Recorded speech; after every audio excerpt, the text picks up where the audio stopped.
आज शिरसा येथील डॉक्टर बाबासाहेब आंबेडकर चौक या ठिकाणी धर्मवीर छत्रपती संभाजीराजे शौर्य प्रतिष्ठानचे संस्थापक अध्यक्ष बाळराजे आवरे पाटील यांच्या माध्यमातून मराठवाड्यामधून जी शिवस्मारक रथयात्रा सुरू झाली आहे ती आज शिरसा येथील डॉक्टर बाबासाहेब आंबेडकर या ठिकाणी पोहोचलेले आहे। तुम्ही पाहू शकता आपल्यासोबत बाळराजे आवरे पाटील सुद्धा आहेत। दादा, काय कुठून कुठून तुम्ही ही रथयात्रा आणलेली आणि याला प्रचंड प्रतिसाद मिळत आहे? सर्वप्रथम जय शिवराय। ही महाकाळा गाव, तालुका अंबड, जिल्हा जालना इथून ही रथयात्रा सुरू झाली होती।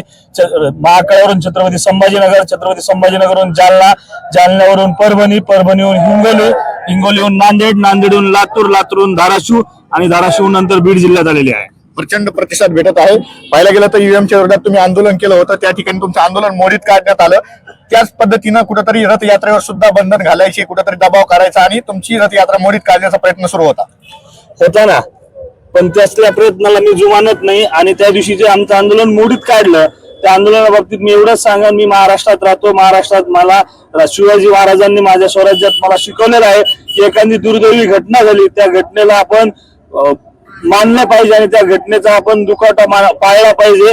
म्हणून त्या दुखवट्यापायी आम्ही त्यांनी जे पोलीस प्रशासनाने आणि राज्य निवडणूक आयोगाने आमच्यासोबत जे चुकीचं केलं आणि रात्री 2-2:30 वाजता येऊन चोरासारखा दरोडा टाकून आम्हाला आंदोलन जे उठवलं त्या सर्वांना अक्कल घडवण्यासाठी आमची पुढची तयारी चालू आहे। त्यांना सुट्टी मिळणार नाही एवढं तुमच्या माध्यमातून। कुठले कुठले स्मारक आहेत, कुठल्या कुठल्या महापुरुषांचे तुम्ही पाहायला गेलं तर यामध्ये श्रीरामाचा देखील पुतळा आहे। तर मी तुम्हाला एक गोष्ट सांगतो, या रथयात्रेचं एक वैशिष्ट्य आहे, ही प्रॉपर छत्रपती शिवरायांच्या विचारावर चालणारी आहे। 18 पगड जातीला 12 बलुतेदारांना, आलुतेदारांना सगळ्यांना एकत्र घेतले आपण। आणि तुम्ही बघत असताना प्रभू श्रीराम आहेत, विठ्ठल आहेत, तुकाराम महाराज आहेत, ज्ञानेश्वर माऊली आहेत, अहिल्याबाई होळकर आहेत, डॉक्टर बाबासाहेब आंबेडकर आहेत, अण्णाभाऊ साठे आहेत, महाराणा प्रताप आहेत, सर्व महापुरुष आहेत। मी नावं घेतल्यात एवढे कमी आहेत, म्हणजे पूर्ण महापुरुषाला एकत्र घेऊन महाराष्ट्रात स्वराज्याचं देखणं स्वप्न जसं शिवरायांनी साजरं केलं होतं आणि साकार केलं होतं त्या स्वराज्याच्या विचारावरच आपण इथून पुढे महाराष्ट्राने चाललं पाहिजे आणि जातीय सलोखा राखला पाहिजे। त्याच्यानंतर कुठलाही जातीभेद महाराष्ट्रात राहिला नाही पाहिजे आणि जातीवाद करणाऱ्याला थारा नाही मिळाला पाहिजे, म्हणून आपण शिवाजी महाराजांची शिवयात्रा काढलेली आहे, शिवस्मारक यात्रा। याचा समारोप कुठं असणार आहे? आता या ठिकाणाहून अजून कुठं कुठं स्वागत केलं जाणार आहे? इथून तेलगाव, कारी आणि माजलगाव इथं समारोप होईल। माजलगाव येथे त्या ठिकाणी समारोप होणार आहे। त्या ठिकाणी समारोपाचं स्वरूप कसं असणार आहे? त्या ठिकाणी समारोप कसा होणार?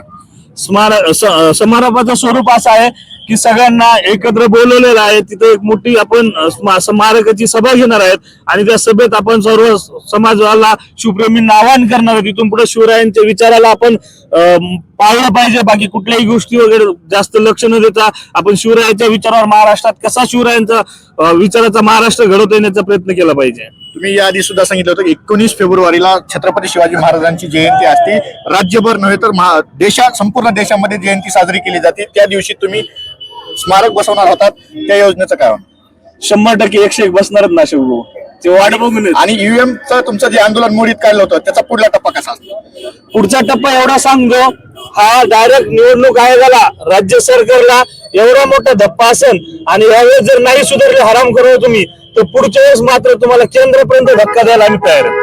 तुम्ही पाहू शकता बाळराजे आवरे दादा संपूर्ण महाराष्ट्रातून सुरू केलेले एकंदरीत यामध्ये काही अपडेट मिळतात। त्या स्मारक रथयात्रा कशी असणार आहे आपण सर्व लाईव्ह अपडेट देणार आहोत। यामध्ये काही नवीन अपडेट मिळतात, काही पाहणार कॅमेरामॅन